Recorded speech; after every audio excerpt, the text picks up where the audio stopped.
বসে খাও, লজ্জা না পায় খাও। ও লজ্জা পায়, তুমি ভাত বাড়ো সবার কইছি। সবাই খাবে,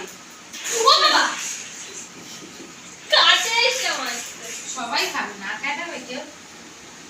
আমরা তিনজন, আমি সমাবেশে আর দুইটাই লাল বল হয়ে গেছে আর বাঁচে। বেগুন সুন্দরী করছি, পোস্ত ছিল না খালি। কি হয়েছে? চলো না এখানেই দাও, কেন দেবো এখানে? সবাই এখানে খাবো, দাও। বসবো। খাইতে দেখো ভাগ। পটল ভাজা দিতে কি শিং, হ্যাঁ হ্যাঁ। আর উচ্চা ভাজা হচ্ছে চোখ। ওটা দাঁত, বুঝিস নাই? পটল ভাজাটা হচ্ছে দাঁত। হ্যাঁ, ওর মুখটা বাকি ছিল, মুখ দাস নাই। মুখ দিছি, মুখ দিছিলাম। ওই তো পেঁয়াজ দিয়ে দিয়ে দিছে। মুখ দিছিলাম তো, ওই জন্য মানে করছি লাল পেঁয়াজ দিতে। পাপড়টা মিষ্টির মধ্যে উঠাও, রেখে দিলে